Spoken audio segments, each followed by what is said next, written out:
ओम शांति।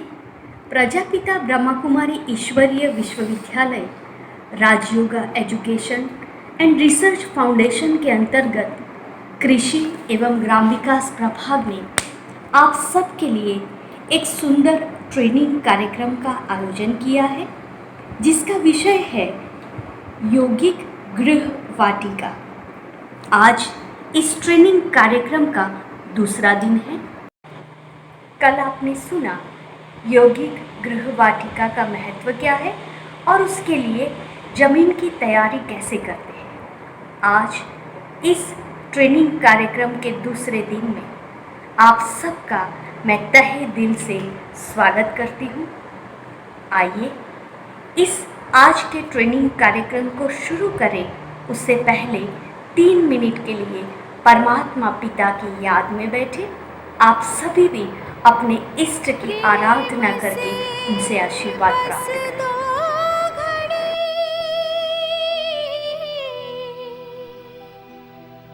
प्रभु का ध्यान कीजिए, प्रभु का ध्यान कीजिए।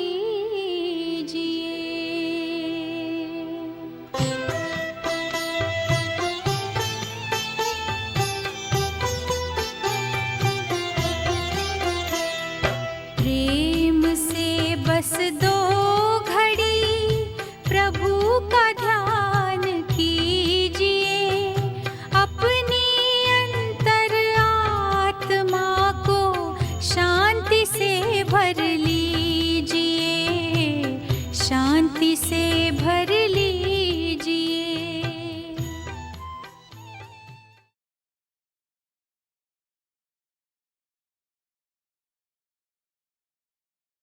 आज से कुछ साल पहले अगर हमें हमारे पोषक तत्व की ज़रूरतों को पूरा करना होता था तो हम मल्टीविटामिन्स की टैबलेट्स खाते थे।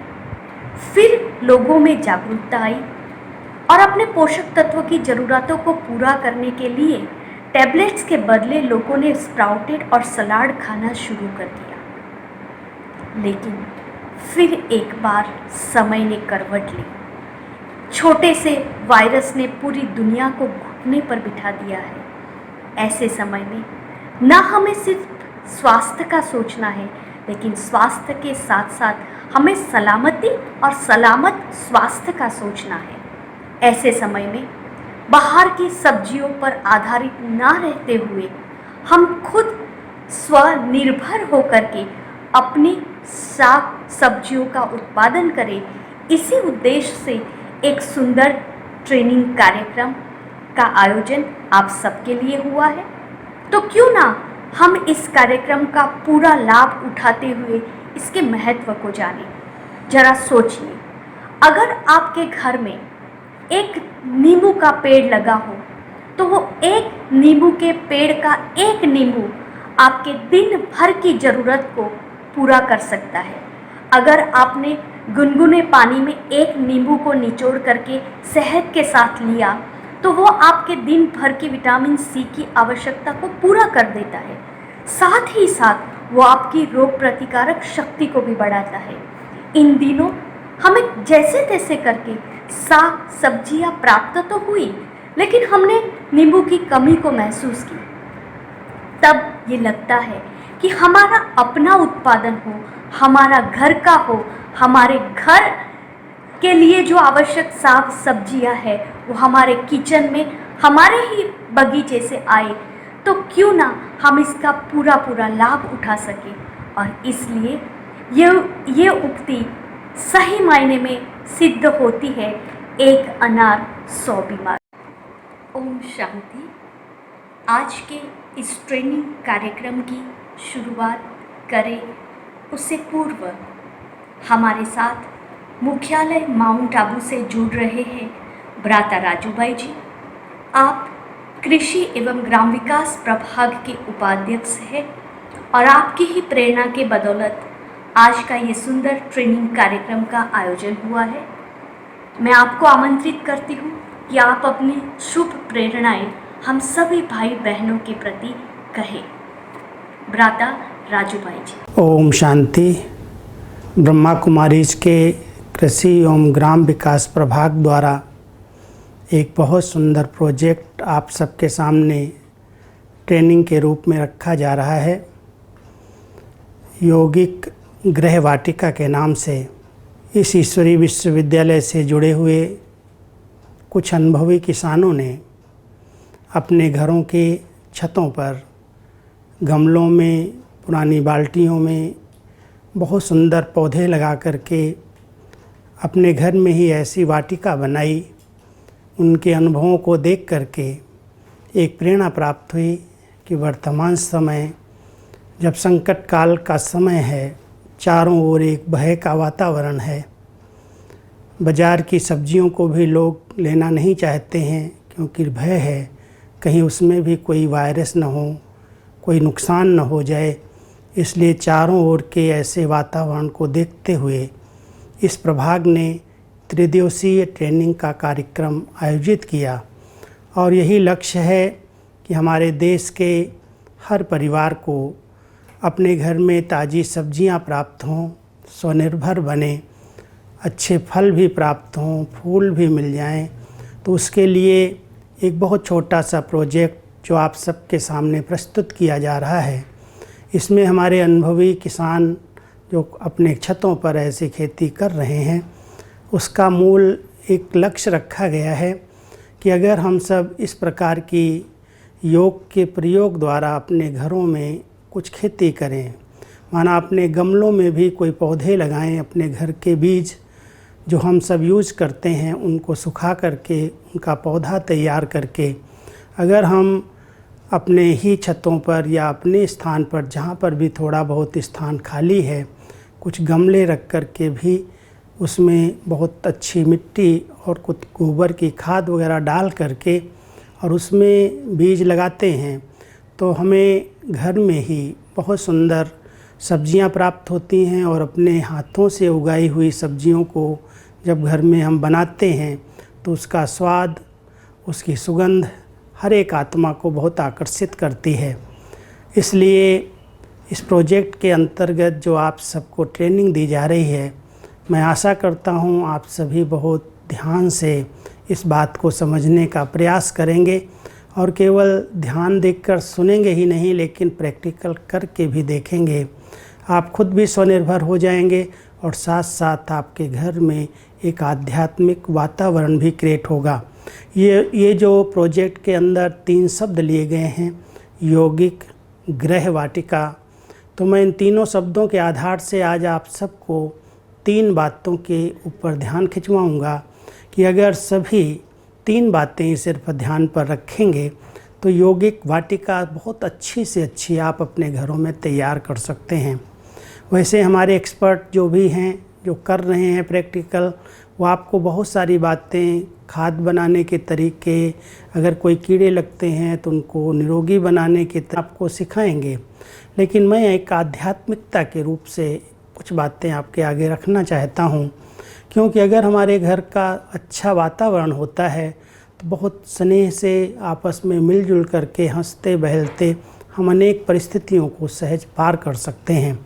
इसलिए आध्यात्मिक वातावरण बनाने के लिए 3 बातों का ध्यान जो सदैव हम सबको रखना भी चाहिए, रखते भी हैं।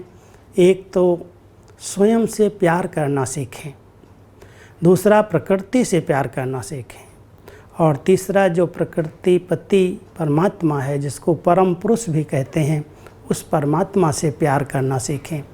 आप कहेंगे स्वयं से प्यार करना क्या है? हम सब जानते हैं जब हम स्व कहते हैं तो ये शरीर नहीं, लेकिन इस शरीर के अंदर विराजमान मैं एक चैतन्य शक्ति आत्मा हूँ और मुझ आत्मा को 8 सहयोगी साथी मिले हुए हैं। अगर उन 8 सहयोगी साथियों को हम साथ ले करके उनको स्नेह देते हैं, वैसे भी जहाँ प्यार होता है उनके सानिध्य में जाना अच्छा लगता है, उनसे बातें करना अच्छा लगता है। तो हम सब पहले स्वयं से स्वयं बातें करें, 8 सहयोगियों को अपना सहयोगी बनाएं। सबसे पहले मुझ आत्मा का, स्व का सहयोगी मन है। मन आज सबका बहुत चंचल हो गया है, बहुत भटकता है, लेकिन जब हम परमात्मा की स्मृति में बैठते हैं, ध्यान करते हैं, तो मन के अंदर बड़े अच्छे अच्छे विचार चलते हैं, शुभ विचार चलते हैं। और मन एक ऐसी शक्ति है, जिस प्रकार के संकल्पों की रचना की जाती है वैसा ही उसका एक ओरा बनता है, आभा मंडल बनता है। और उस आभा मंडल के आधार से हम कोई भी कार्य में सफल हो सकते हैं। अगर हमारा बहुत शुद्ध विचारों का ओरा है तो उसके सामने प्रकृति है, पशु पक्षी हैं, जानवर हैं, उनको भी बड़ा सुखद अनुभव होता है। इसलिए हम स्वयं से बातें करें और तीन आत्मा की जो चैतन्य शक्ति है, मन, बुद्धि, संस्कार, इनको हम अपना सहयोगी बनाएं। और साथ साथ हमारे साथ जो हमारी कर्म इंद्रियां हैं, शरीर मिला है, बड़े भाग्य से ऐसा सुंदर शरीर आत्मा को प्राप्त हुआ है, इसको भी हम प्यार करें, इससे नफ़रत न करें। हमें सारे संसार को देखने के लिए, एक दूसरे के समीप आने के लिए आँखों का सहयोग मिला है, मुख का सहयोग मिला है, कान मिले हैं, ऐसे हाथ और पैर मिले हैं। ये हमारी कर्म इंद्रियां जो हैं, हर आत्मा को जो प्राप्त हैं, इनको हम सहयोगी बनाएं, इनको कहीं भी गलत जगह पर प्रयोग न करें। अगर हम मन, बुद्धि, संस्कार, आँख, नाक, मुख, हाथ, पैर, इनको अपना साथी और सहयोगी बना लेते हैं अपने आत्मिक स्थिति के अभ्यास से, तो ये एक बहुत सुंदर वातावरण बन जाता है। कभी भी घरों में टकराव की स्थिति नहीं पैदा होती। तो सबसे पहले हम स्वयं से प्यार करना सीखें। दूसरा, प्रकृति, जिसके साथ हमारा बहुत समय से साथ रहा है, क्योंकि आत्मा प्रकृति के बिना कुछ भी नहीं कर सकती। ये शरीर भी 5 तत्वों की प्रकृति का बना हुआ है। अगर इसमें एक भी तत्व की कमी हो जाए, कोई एक तत्व भी डिस्टर्ब कर दे, तो हमें कई प्रकार की बीमारियां घेर लेती हैं। इसलिए हम 5 तत्वों को प्यार करना सीखें, उनके समीप जाना, उनसे बातें करना, उनसे रूह रिहान करना, ये बहुत अच्छी विधि है प्रकृति को साथी और सहयोगी बनाने की। हम सब देख रहे हैं आज प्रकृति कितना नुकसान पहुंचा रही है। कहीं सूखा पड़ जाता है, कहीं बाढ़ आ जाती है, कई प्रकार के संकट जैसे हम सबके सामने आ जाते हैं। वायु दूषित, जल दूषित, जल पीने से भी कई बीमारियां हो रही हैं। गंदी हवा अगर जाती है तो भी कई प्रकार की बीमारियां आ जाती हैं। इसलिए 5 तत्वों को समय अनुसार हम सब सहयोगी बनाएं, क्योंकि इनके तत्वों के सहयोग के बिना आप खेती भी नहीं कर सकते, पौधों को भी नहीं उगा सकते, उनको भी 5 तत्व चाहिए। इसलिए धरती तो हमारी माँ है, जो हमें सबको इतनी अच्छी पालना दे रही है। इस धरती माँ को आज तक हमने जो गंदी खादें, रासायनिक खादें, अंग्रेजी खादें डाली हैं, परमात्मा कहता है बच्चे इससे क्षमा ले लो, इससे अपनी विनती करो। अब हम धरती माँ आपको ऐसी कोई भी चीज़ नहीं खिलाएंगे जिससे आपका ये स्वास्थ्य बिगड़ जाए। ऐसे ही जल हम प्रदूषित नहीं करेंगे। जल तो हमारा प्राण है, अगर जल नहीं तो जीवन नहीं। इसलिए हम सब ध्यान दें, जल को स्वच्छ रखेंगे, वायु को प्रदूषित नहीं करेंगे। अगर मान लो एक शुद्ध वायु भी नहीं मिल रही है तो भी जीना मुश्किल हो जाएगा। हमारे अंदर अगर जठाग्नि भी कमज़ोर हो गई, अग्नि का महत्व नहीं रहा, तेज नहीं मिला, प्रकाश नहीं मिला, तो भी जीवन संभव नहीं है। अगर ये आकाश खुला हमें नहीं मिलता है तो भी हम न बढ़ सकते हैं, न आगे चल सकते, न पीछे हट सकते। तो ये प्रकृति के 5 तत्व हमें आत्माओं को सहयोग दें, उसके लिए हम इनको प्यार करें, इनसे बातें करें, इनको बहुत स्नेह दें और उनको अपना साथी बना लें। जब भी आप अपने खेत पर, अपने क्यारियों पर जाएं, तो उन पौधों से बात करते करते प्रकृति के तत्वों को कहें, हे धरती माँ, तेरी गोद में मैं एक बीज डाल रही हूँ, अगर आप मुझे इसके रिटर्न में अच्छा फल देंगे, अच्छी सब्जी देंगे, तो हम कितना आपका शुक्रिया मानेंगे। ऐसे बहुत सुंदर सुंदर अच्छे विचारों से उसका धन्यवाद करें। तीसरा है, जो इस प्रकृति का भी मालिक है, आत्मा का भी मालिक है, तो इस प्रकृति का भी पति परम पुरुष परमात्मा है। उस परमात्मा को हम बहुत उसके सानिध्य में जा कर के, क्योंकि उनके जितना हम सानिध्य में जाते हैं, उनकी समीप जाते हैं, तो उनकी सब शक्तियाँ मुझ आत्मा को प्राप्त होने लगती हैं। तो कुछ समय बैठ कर के अपने स्वरूप में स्थित हों, आत्मा को अनुभव करें। केवल बोले नहीं कि मैं आत्मा हूँ, मैं आत्मा हूँ, लेकिन मैं आत्मा इस भ्रकुटी के बीच में एक चमकता हुआ सितारा हूँ। मैं इस शरीर से बिल्कुल भिन्न हूँ, इस प्रकृति का मालिक हूँ। इस स्मृति में स्थित होकर के अपने लाइट माइट स्वरूप में बैठ करके परमात्मा को भी इसी स्वरूप में देखें और उनकी शक्तियों का अनुभव करें, क्योंकि उनको हम कहते हैं वो सर्वज्ञ हैं, सर्वशक्तिवान हैं, सर्वसमर्थ हैं। और उनकी शक्तियों को हम अगर अपने में ग्रहण कर लें तो वही ग्रहण की हुई शक्तियाँ जब मेरी दृष्टि के द्वारा, मेरे मस्तक के द्वारा, मेरे शरीर के ओरा के द्वारा, आभा मंडल के द्वारा पेड़ पौधों को प्राप्त होंगी तो पेड़ पौधों में बहुत शक्ति आएगी, जान आएगी और बहुत शक्तिशाली होकर के हमें उसका रिटर्न करेंगे। एक बहुत अच्छी विधि है जिसको हम यौगिक विधि कहते हैं। हम यौगिक गृह वाटिका बनाना चाहते हैं। योग का अर्थ ये नहीं है आप जा कर के वहाँ आसन लगा के बैठेंगे या आप कोई प्राणायाम करेंगे या कोई एक्सरसाइज करेंगे। योग माना परमात्मा पिता की याद और उनके साथ बहुत प्यार से वार्तालाप, बातें करें। आपने हमें इस सृष्टि मंच पर पार्ट बजाने के लिए भेजा है। हे पिता, आपकी संरचना में, आपके संरक्षण में मैं आत्मा इस प्रकृति को साथ लेकर के बहुत अच्छे से अच्छा पार्ट बजाऊंगी, कभी भी न किसी को दुख दूंगी न दुखी होंगी। इस प्रकार के संकल्प रच करके परमात्मा को अपना साथी बनाएं, उनको सहयोगी बनाएं और उनकी दिव्य शक्तियों को अपने अंदर ग्रहण करें। फिर अपने आभा मंडल से पेड़ पौधों को दृष्टि दें, उनको प्यार करें, उनसे बातें करें और उन शक्तियों के आदान प्रदान से खेती करें। मैं समझता हूँ अगर आप सभी 2-4 गमलों में, मुझे बहुत सारे ऐसे अनुभव सुनने को मिले हैं जहाँ भी मैं जाता हूँ। एक सेवा केंद्र पर मैं गया तो कहते हैं 5-7 लोग यहाँ रहते हैं, कभी भी बाज़ार की सब्जियाँ हमने नहीं खरीदी।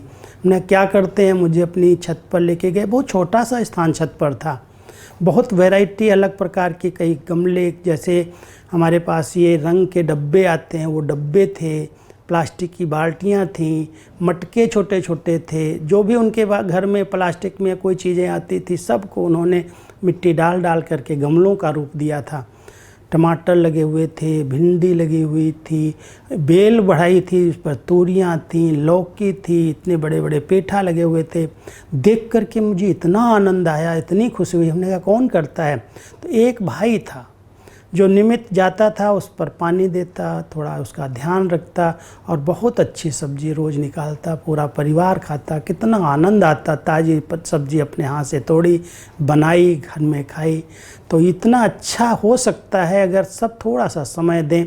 भले भाइयों को सेवा पर अभी जाना पड़ेगा, अभी तो लॉकडाउन है, फिर भी आगे चल कर के आप सेवाओं पर जाएंगे, लेकिन अगर प्रकृति से भी बात करना शुरू करें, उसके सानिध्य में भी जाएं, तो आपके तनाव दूर हो जाएंगे, आपका मन बड़ा खुश होगा।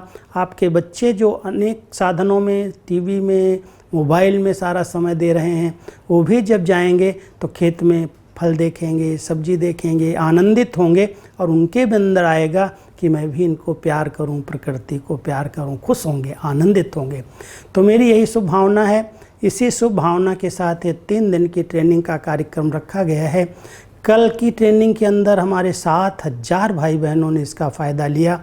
मैं समझता हूँ हज़ारों भाई बहनें इससे बहुत अच्छी प्रेरणाएँ लेंगे और अपने हर घर में घर को एक सुंदर आश्रम बनाएंगे, सुख शांति का माहौल बनाएंगे और पूरा घर बहुत सुख शांति आनंद प्रेम से रहे और साथ साथ स्वनिर्भर बने। घर की खेती, घर के अंदर एक वाटिका ऐसी सुंदर बन जाएगी तो उसका आनंद अपना ही होगा।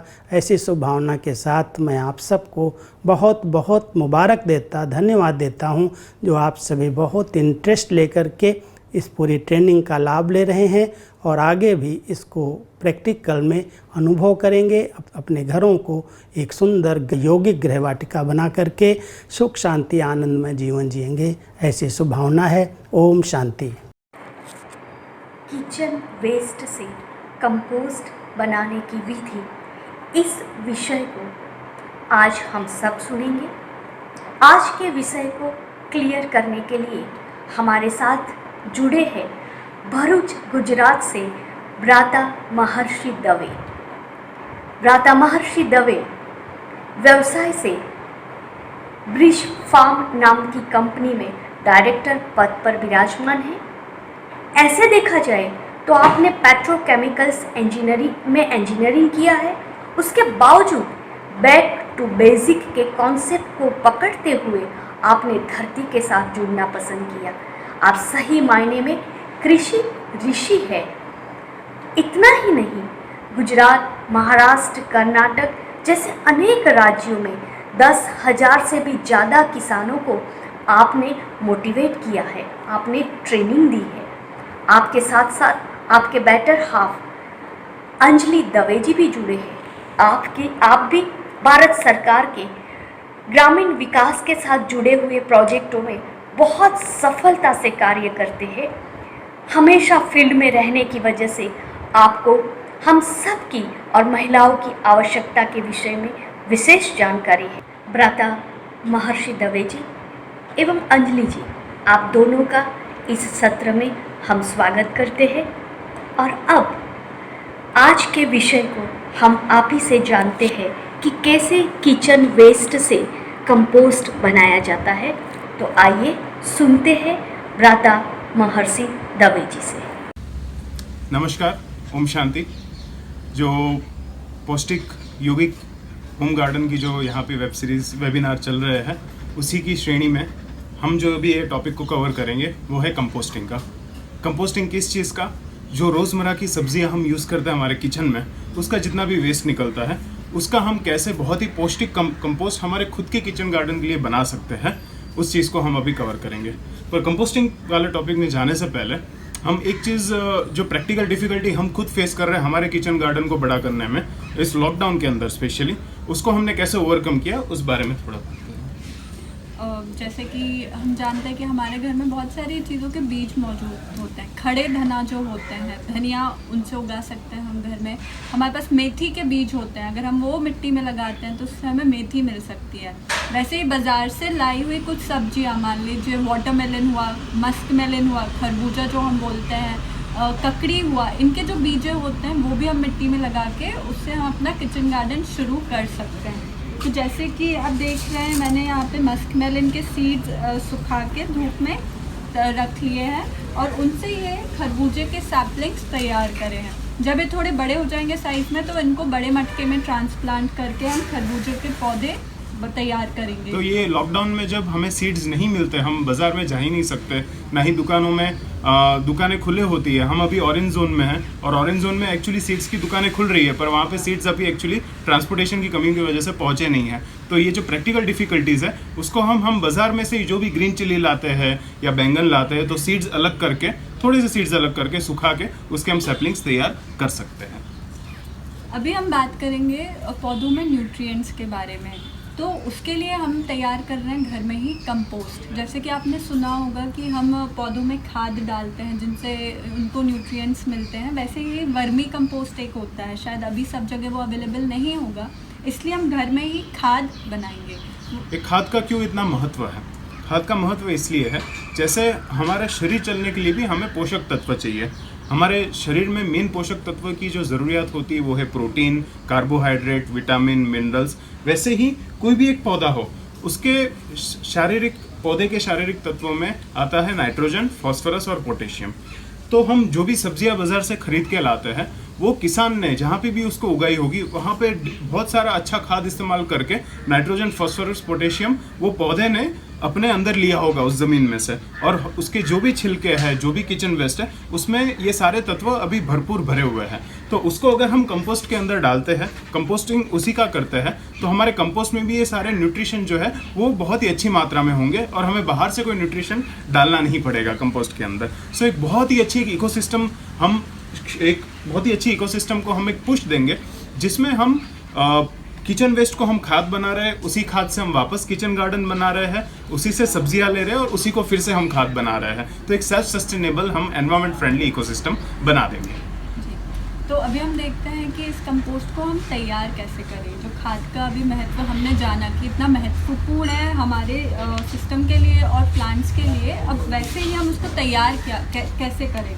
तो सबसे पहले उसके लिए हमें कुछ सामान चाहिए होगा, जिसमें या तो आप मटका ले लीजिए, नहीं हो मटका घर में तो कोई बात नहीं, प्लास्टिक का बकेट या प्लास्टिक डस्टबिन जो आपके पास स्पेयर में हो आप वो ले लीजिए।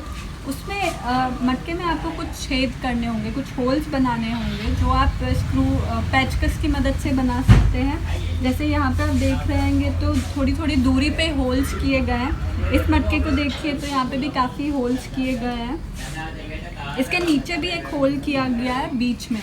ये होल करने का मुख्य कारण ये है कि इसमें जो हवा है वो हवा का आना जाना बना रहे। ऊपर से हम मटके को ढक के रखेंगे लेकिन होल्स के थ्रू हवा आती जाती रहेगी। तो जब हम इस प्रोसेस को शुरू कर रहे हैं तो सबसे पहला स्टेप क्या है, हमें कुछ ड्राई वेस्ट चाहिए होगा।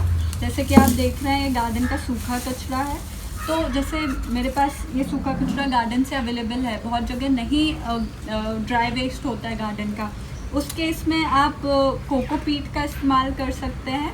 ये नारियल का बुरादा होता है और बाज़ार में या ऑनलाइन इजीली मिल जाता है, पर क्योंकि अभी लॉकडाउन है तो शायद ये अवेलेबल ना हो। अगर आप घर में अगर आप बाहर से नारियल लाते हैं तो उसका भी आप चूरा करके इस्तेमाल कर सकते हैं। अगर ये तो भी अवेलेबल ना हो तो जैसे न्यूज़पेपर डाल सकते हैं, कार्डबोर्ड जो गत्ता बोलते हैं, कार्टन के कार्टन्स होते हैं, आप उसको भी डाल सकते हैं। तो जो भी आप इसमें अपना किचन का वेस्ट डालेंगे तो हमें पता है किचन वेस्ट काफ़ी गीला होता है, तो ये सूखा कचरा इसमें डालने से वो पानी मॉइस्चर जो है इसको एब्जॉर्ब कर लेगा। तो जो हमारा गार्डन वेस्ट का काम था वो ये कार्डबोर्ड बॉक्स या कोकोपीट भी कर सकता है। तो हमारा फर्स्ट प्रोसेस ये रहेगा, जो भी हमारा मटका है उसमें हम फर्स्ट गार्डन वेस्ट से लेयरिंग करेंगे। नीचे की पूरी लेयर हम गार्डन वेस्ट से बना देंगे। उसके बाद हम अपना किचन वेस्ट इसमें डालना शुरू करेंगे। एक लेयर किचन वेस्ट की डाली, फिर उसके ऊपर हम थोड़ा गार्डन वेस्ट और ऐड करेंगे। फिर हमने किचन वेस्ट डाला, फिर उसके ऊपर गार्डन वेस्ट ऐड किया। जब मैं यही प्रोसेस चलता रहेगा जब तक आपका मटका पूरा नहीं भर जाता है। हर 5 से 6 दिन में आप एक लकड़ी की मदद से आप इस पूरे मिक्सचर को हिला सकते हैं और हर हफ्ते आप 1 चम्मच दही या बटर मिल्क इसमें ऐड कर सकते हैं। दही और बटर मिल्क ऐड करने से क्या होगा, इसमें एंजाइम्स ऐड हो जाएंगे और ये पूरा नेचुरल प्रोसेस को स्पीड अप कर देंगे। तो आप जो किचन वेस्ट इसमें डाल रहे हो उसमें न्यूट्रिएंट्स हैं, उनका डिकम्पोजिशन शुरू हो जाएगा। गार्डन वेस्ट के साथ मिक्स होकर वो बहुत अच्छी खाद तैयार हो जाएगी। उसी खाद को आप अपने पौधों में डाल सकते हैं और उसका उपयोग कर सकते हैं। तो इससे आपके 2 फ़ायदे हुए। पहला तो घर के बाहर आपका कोई कचरा नहीं गया, आपने घर में ही पूरा वेस्ट का उपयोग कर लिया। दूसरी चीज़, जो खाद तैयार हुई है वो आपके प्लांट्स के लिए बहुत ही अच्छी है और बहुत ही न्यूट्रिएंट से भरी है। तो ये पूरे प्रोसेस से हमारा कंपोस्ट तैयार होता है और अब आप इसको यूज़ कर सकते हैं अपने किचन गार्डन में। इस खाद की खासियत ये है कि आपको एक्सटर्नल कोई भी एजेंट इसमें नहीं डालना है। जैसे एक खाद बहुत ही फेमस है वो है वर्मी कंपोस्ट, पर वो केचुए से वो खाद बनती है। केचुए उसके अंदर होना बहुत ज़रूरी है, पर इस पूरे जो प्रोसेस है उसमें अंदर की ही जो बैक्टीरियाज है, ऐसे बहुत सारे बैक्टीरियाज बनते हैं जो धीरे धीरे डिकम्पोज करने लगते हैं किचन वेस्ट को और ड्राई वेस्ट को और साथ में एक बहुत ही बढ़िया खाद बना देते हैं। तो हमें ये नहीं सोचना है कि ऊपर से हमें एक्सटर्नल कुछ भी चीज़ अंदर डालनी है या नहीं। सेकेंडली, इसके अंदर भले वो आप एक फ्लैट में रहते हो या एक बंद एनवायरनमेंट में रहते हो, पर किचन वेस्ट को ऐसे इकट्ठा करने से, उसके ऊपर रखने से इसमें कोई भी गंदी स्मेल नहीं आएगी। ऑर्डरलेस आपका बहुत ही अच्छा कंपोस्ट बनेगा। हमने कभी भी बुरे बास की, हमने कभी भी कोई भी डिफ़िकल्टी हमने इसमें फेस नहीं करी है, क्योंकि जब वेट वेस्ट और ड्राई वेस्ट मिल जाता है और बैक्टीरियाज काम करना शुरू कर देते हैं तो ऑर्डरलेस पूरा ये खाद बन जाता है। थर्ड पॉइंट ये है कि ये जो पूरा मटका अभी ये भरा हुआ है हमारे किचन वेस्ट से, और वो तकरीबन 1 महीने का हमारा 2 लोगों का जो भी सब्जी बनती है जितना भी आता है, तो ये किचन वेस्ट ये पूरा 1 महीने का इसके अंदर भरा हुआ है। तो ये तकरीबन 10-15 दिन में ये आधे से ज़्यादा भर गया था, बट धीरे धीरे जब डिकम्पोज होना शुरू हुआ तो उसका जो अंदर का क्वांटिटी वो धीरे धीरे घटता गया और हम उसके ऊपर और चीज़ सारी डालने लगे, हम डाल सके उसके ऊपर चीज़ें। तो ये एक मटका जो है वो आराम से 1 महीने तक आपका उसके ऊपर भरने में काम लगेगा। इसलिए हमने 2 मटके रखे हैं कि जब तक एक मटका हमारा भर रहा है तब तक हमारा दूसरा मटका जो है वो धीरे धीरे डिकम्पोज होना शुरू हो गया है, और जब इसकी ये फुल हो जाएगा तब ये खाद हम उसको निकाल देंगे उसमें से खाद, और वो किचन में हम स्प्रेड कर देंगे और फिर इसको हम वापस भरना शुरू करेंगे। अभी ये वीडियो शूट करने से 2 दिन पहले हमने ये जो मटका है वो खाली किया था, तो उसकी वजह से अभी ये मटका खाली है। पर आप अंदर का आप देख सकते हैं, कैमरामैन अगर दिखाए तो आप देख सकते हैं कि भले वो किचन वेस्ट था पर बहुत ही बुरबुरा ये जो है खाद बन गया था इसके अंदर, जो आप देख सकते हैं। एकदम कंपोस्ट जैसा ही खाद, पाउडर जैसा, बिल्कुल भी ऑर्डरलेस, इसमें से कुछ भी गंदी स्मेल या कुछ भी नहीं आ रहा है। और ये जो है बहुत ही पौष्टिक खाद जो है वो तैयार हो गया है। इसमें बस कुछ पॉइंट्स है जो आपको ध्यान में रखने होंगे, काफ़ी कुछ टेक्निकल नहीं है। जैसे कि बताया कि इसमें बिल्कुल स्मेल नहीं आती है, तो उसके लिए आपको जितना आप इसमें सूखा कचरा मतलब गीला कचरा डालें, किचन वेस्ट डालें, उस हिसाब से आपको इसमें ड्राई वेस्ट ऐड करते रहना होगा। दूसरा पॉइंट, ये नीचे आपको ऐसा सेटअप करके एक कंटेनर रखना होगा, भले प्लास्टिक का रखिए, थोड़ा पानी डाल के उसमें इसमें से कुछ एक ब्लैक कलर का लिक्विड निकलेगा, उसको हम लीचेट बोलते हैं। ये भी हमारे प्लांट्स के लिए एज अ फर्टिलाइज़र काम करता है। इसको पानी में मिला के हम प्लांट्स में डाल सकते हैं। अगर ऐसा सेटअप आपके पास नहीं है, आप ऐसा नहीं रख सकते, तो कोई बात नहीं, बस इतनी बात का ध्यान रखिए कि मटके को बहुत गीला ना होने दें अंदर, उसमें ड्राई वेस्ट की क्वांटिटी आप ज़्यादा बढ़ा दीजिए।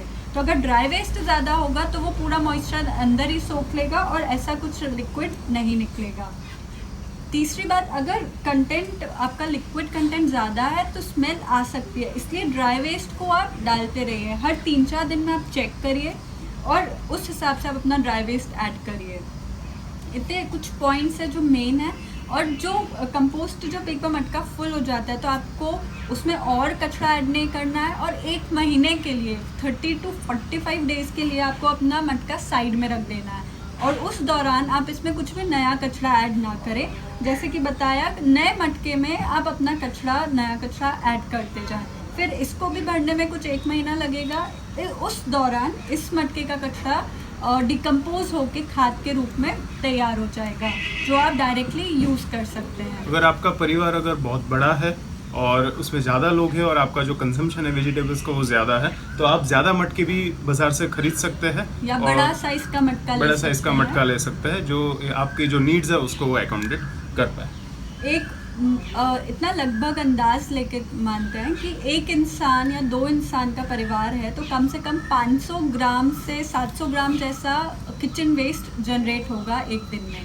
तो उस हिसाब से आप अंदाज़ लगा सकते हैं कि आपका परिवार कितना बड़ा है। 4-5 लोगों का परिवार है तो 1 किलो जैसा किचन वेस्ट निकल आता है दिन भर के खाने की पूरे प्रोसेस में।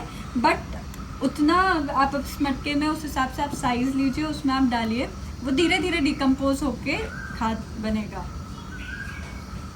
एक और चीज़ हम आपको बताना चाहेंगे कि हमारा जो किचन गार्डन है उसमें हम ज़्यादा से ज़्यादा जो वेस्ट चीज़ें हैं उसको हम बेस्ट तरीके से कैसे उपयोग कर पाए उसकी हम पूरी कोशिश करते हैं। तो जैसे आप देख रहे हैं कि हम जो नर्सरी के लिए जो सैपलिंग्स जो हम बनाते हैं वो ऐसी बहुत सारी चीज़ें जो हम डिस्कार्ड करने वाले होते हैं कचरे के अंदर, उसका उपयोग करके हम बना रहे होते हैं। तो ये आप सब भी बहुत ही ध्यान रखें कि हम जितना कम वेस्ट अगर प्रोड्यूस कर पाए और ऐसी वेस्ट चीज़ों को हम ज़्यादा उपयोग कर पाए। और ख़ास करके अभी लॉकडाउन के समय में आप अगर चाहेंगे तो भी आप ऑनलाइन जो है ग्रो बैग्स या जो भी किचन गार्डन की चीज़ें वो नहीं मंगवा पाएंगे। तो ऐसी सब चीज़ों का आप बहुत ही अच्छे से उपयोग करके, चाहे वो प्लास्टिक के ग्लास हो, ऐसे डिस्कार्डेड दही के डिब्बे हो, या सपोज़ हम बाहर से जो मट्ठा लाते हैं, श्रीखंड लाते हैं, वैसे जो प्लास्टिक जनरली हमारे घर में होते हैं तो उसका भी हम उपयोग कर सकते हैं और वैसे ही हमें उपयोग करना चाहिए। किचन वेस्ट से कंपोस्ट कैसे बनाया जाता है, इस बारे में बहुत महत्वपूर्ण जानकारी भ्राता महर्षि दवे और अंजलि दवे जी से सुनी हमने। हम बहुत तहे दिल से आपका शुक्रिया अदा करते हैं। बहुत बहुत धन्यवाद। और अब इस ट्रेनिंग को आगे बढ़ाते हुए मैं एक और वक्ता से आपका परिचय कराऊंगी। दूसरे वक्ता के रूप में हमारे साथ जुड़ रहे हैं professor Priyanka Patil, Madhav agriculture university Abu road से आज आप हमारे साथ कनेक्ट हुए हैं। यूनिवर्सिटी का अपना कार्यभार संभालते हुए इस प्रभाग की सेवाओं में भी आप तत्पर हैं।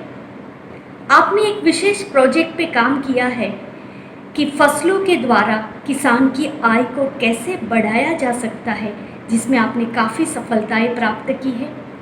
प्रभाग की सेवाओं के दौरान देश विदेश के किसान भाई बहनों से आप मिलती रहती हैं और अपनी सेवाओं से सबको लाभान्वित करती रहती है। ओम शांति। आज हम देखेंगे कि छत पर बागबानी करने के लिए सीज़न के अनुसार फसलों का चयन कैसे किया जाए। वैसे हर एक फसल की अपनी अपनी सीज़न होती है, उसमें वो बहुत अच्छे से ग्रो होती है। कोई कोई फसलें ऐसी होती है कि जो हम साल भर में भी ग्रो कर सकते हैं।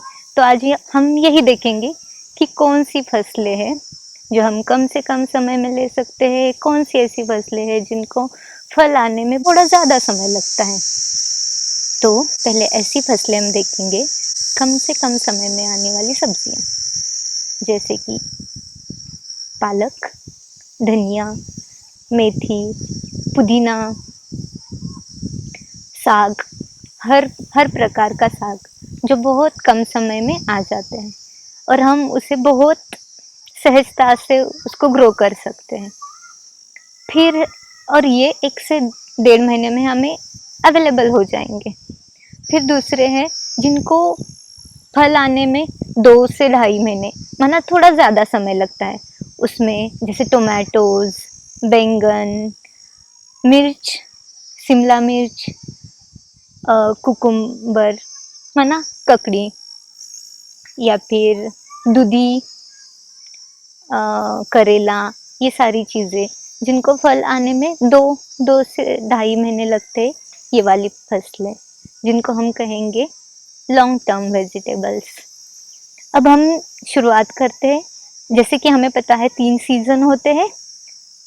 एक है गर्मी वाला सीज़न, फिर बारिश और फिर सर्दी। गर्मी वाले सीज़न में हमें थोड़ा लिमिटेशंस आ जाती है सब्जियां लगाने में। पानी, टेम्परेचर और वातावरण, ये सारी चीज़ें यहाँ पे बहुत मैटर करती हैं या फिर बहुत महत्वपूर्ण मानी जाती है। तो ऐसी कौन सी सब्जियां हैं जो हम गर्मियों के सीज़न में, मतलब अभी जो चल रहा है इस सीज़न में लगा सकते हैं। जैसे ही हमने पहले देखा था कि कम से कम दिनों में आने वाली सारी सब्जियां हम ये गर्मियों के सीज़न में लगा सकते हैं। फिर जो भी टोमेटोज़ है, शिमला मिर्च, हरी मिर्च, फिर बैंगन, भिंडी, ये सारी सब्जियां हम इस गर्मी वाले सीज़न में लगा सकते हैं। सिर्फ हमें इनको लगाते समय हम जिस कंटेनर में उसको लगा रहे हैं उसका साइज़, फिर कहाँ से उसको सूर्य प्रकाश आ रहा है और वो कितना आ रहा है, हम पानी दे रहे हैं, तो सब्जी की जो भी रूट्स है या फिर सब्जी के जो भी मूल है उसके अकॉर्डिंग हमें उसको पानी देते रहना है फ्रिक्वेंट। जैसे गर्मियों में पानी की ज़्यादा आवश्यकता होती है तो उसको बार बार 2 या 3 दिनों के इंटरवल में हम उसे पानी दे सकते हैं। जो भी लौकी, घिया, तोरी, ककड़ी और परवल, कुंदरू, ये सारी बहुत ही जिनमें पोषक तत्व ज़्यादा होते हैं, बहुत न्यूट्रिटिव मानी जाती है, ये सारी हम इस समर सीज़न में लगा सकते हैं। उसके साथ साथ जैसे मकई या फिर अभी स्वीट कॉर्न, और स्वीट कॉर्न तो सबको पसंद होता है, तो स्वीट कॉर्न की ये खासियत, स्वीट कॉर्न या फिर मकई हम साल में कभी भी लगा सकते हैं, पूरे साल में लगाने वाली है, तो हम उसे गर्मियों में भी लगा सकते हैं। तो उसके साथ हम बीन्स, जैसे फ्रेंच बीन्स होती है, फलियाँ, बहुत सारी फलियाँ भारत में बहुत अलग अलग राज्य में या फिर अलग अलग जगहों पर अलग अलग फलियाँ पाई जाती है, तो हम वो फलियाँ लगा सकते हैं। सिर्फ हमें ध्यान ये रखना है कि हम एक ही साथ बहुत सारी फलियाँ ना उगाए। अगर हमारे घर में 3 लोग हैं तो 6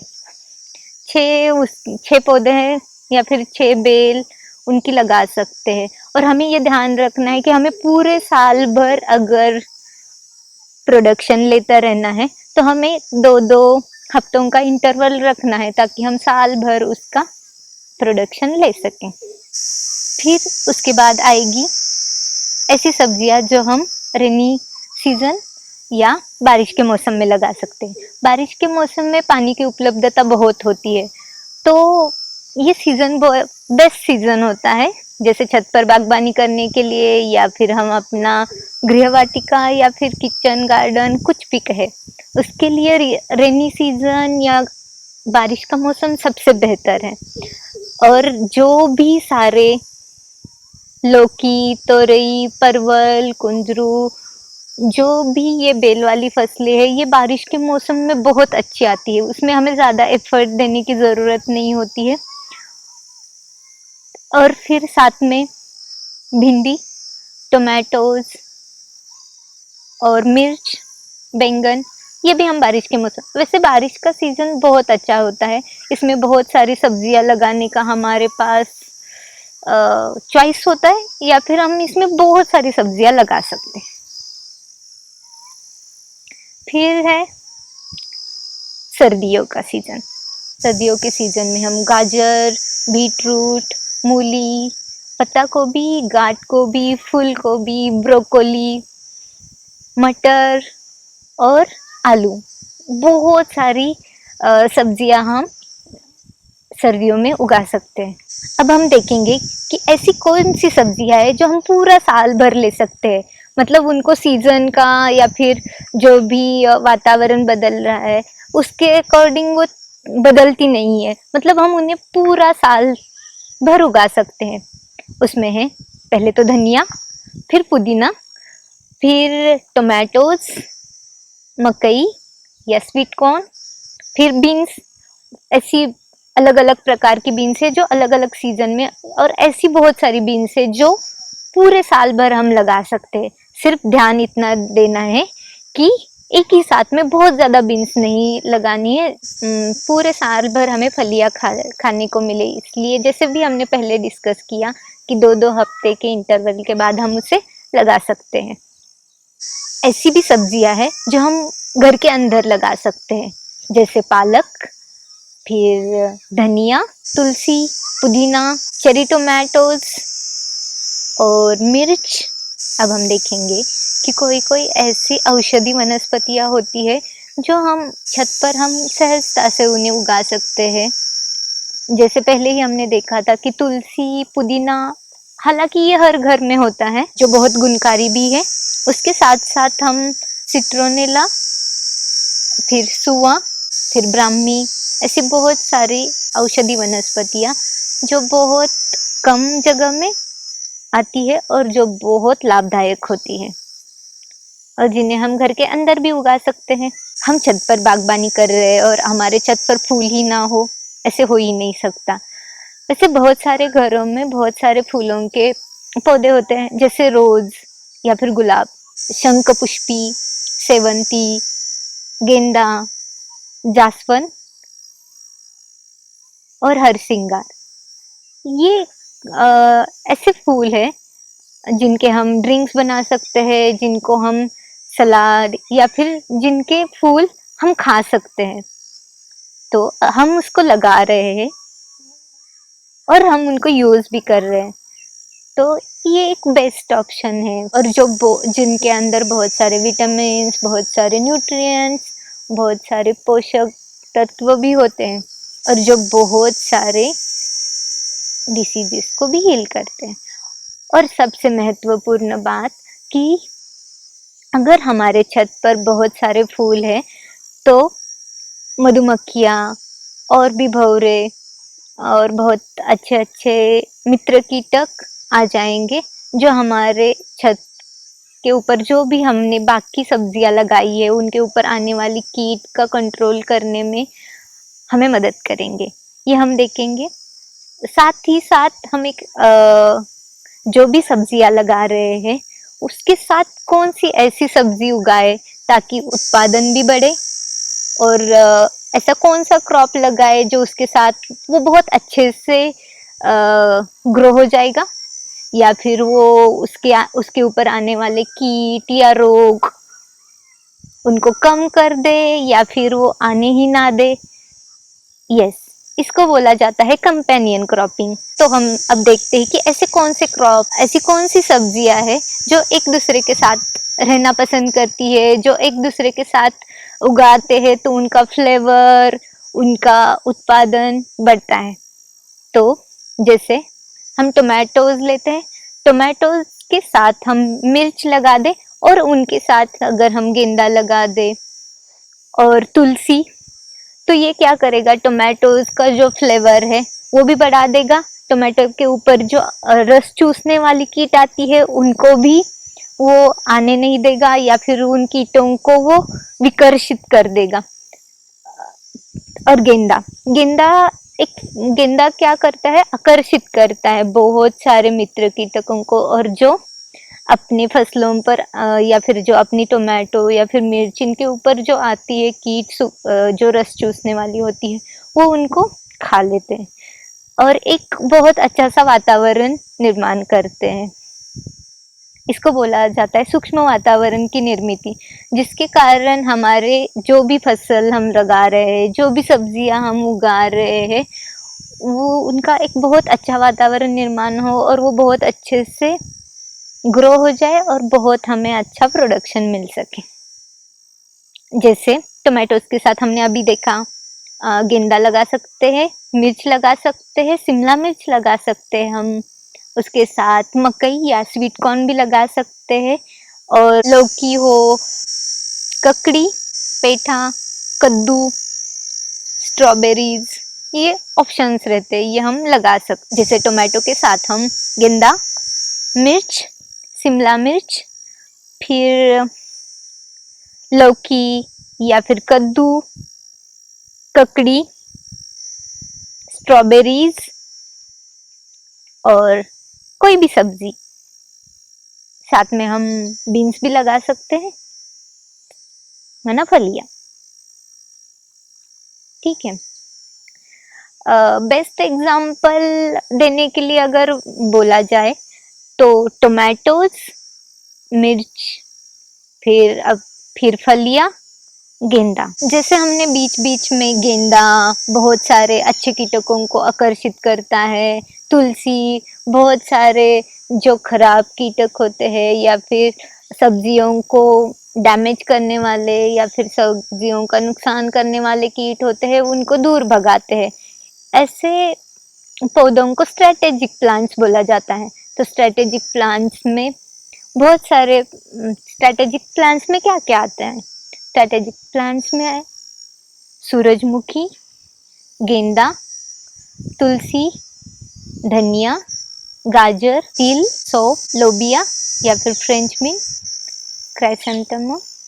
तो अभी हमने देखा कि ये सारी सीजन के अकॉर्डिंग अलग अलग सब्जियां हम अपने छत पर या फिर अपनी बालकनी में, फिर अपने किचन गार्डन में लगा सकते हैं, और साथ ही साथ हम अपनी छत की सुंदरता, अपने घर की सुंदरता और सुंदरता के साथ साथ उसका उत्पादन, उसकी क्वालिटी, क्वांटिटी दोनों बढ़ा सकते हैं।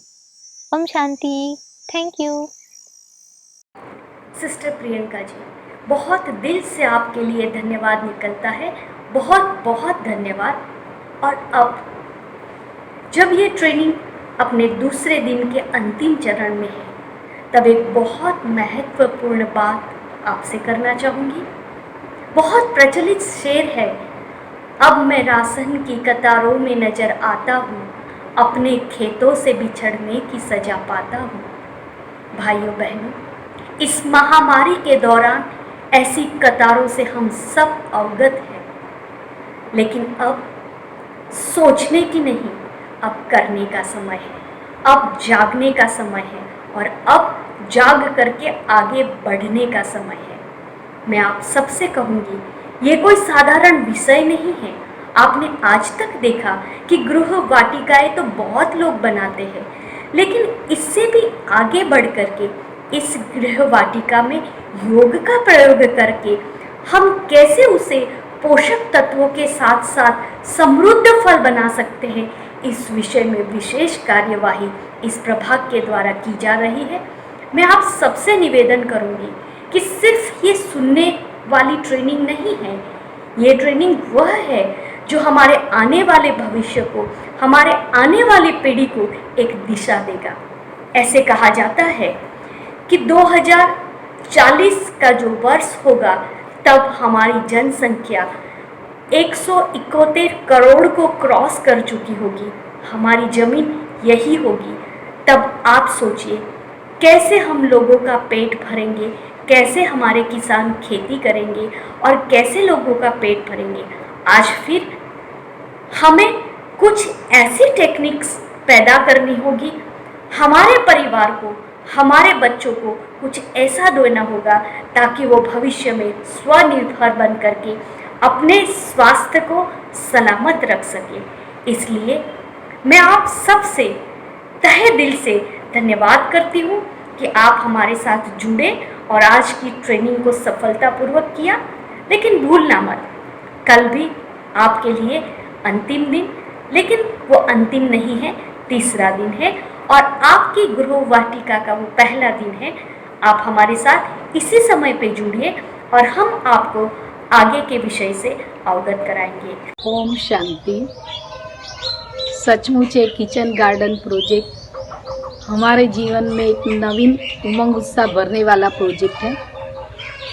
इसी प्रोजेक्ट से हम स्व की सेवा भी कर सकते हैं, अर्थात अपने तन और मन को स्वस्थ रखने की कला भी सीखते हैं और साथ साथ परमात्मा को याद करने की विधि भी सीखते हैं।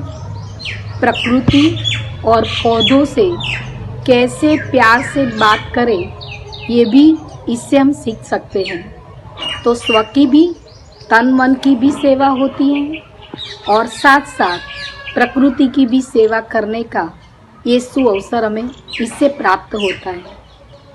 मैंने ये अनुभव किया है कि जब हम एक पेड़ पौधे और प्रकृति से जब हम प्यार से बात करते हैं तो हम उनकी संवेदनाओं को समझ सकते हैं और जब हम उनकी संवेदनाओं को समझते हैं तब हमारा मन बहुत खुश होता है, बहुत आनंदित हो जाता है।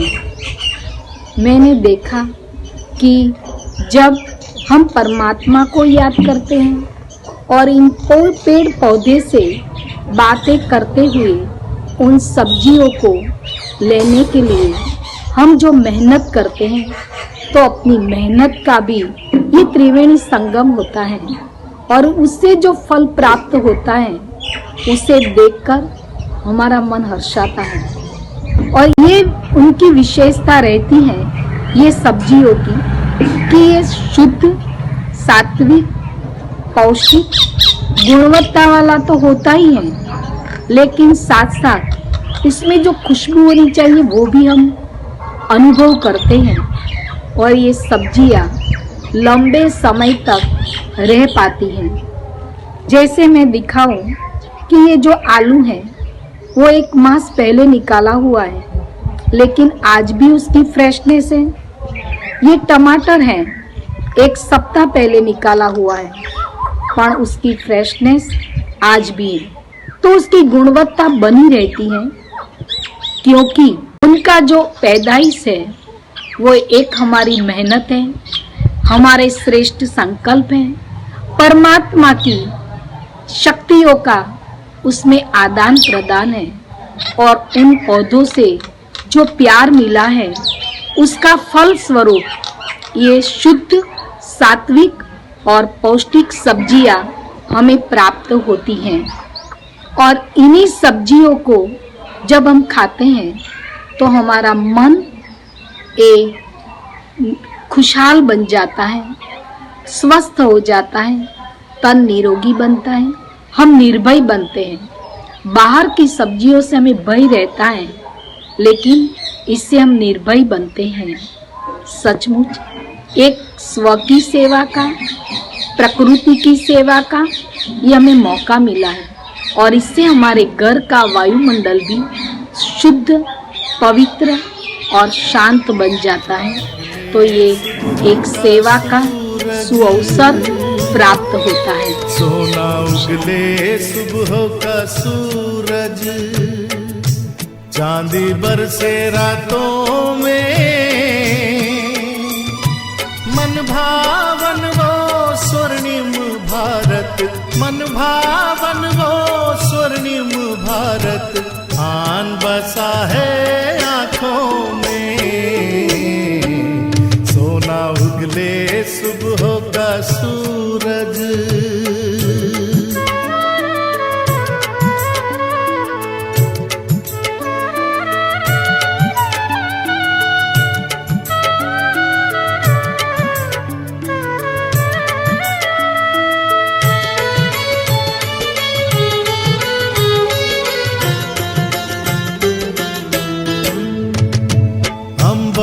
सागर धरती अपनी ही फुलवारी, पांचों तत्व हमारे होंगे सेवाधारी।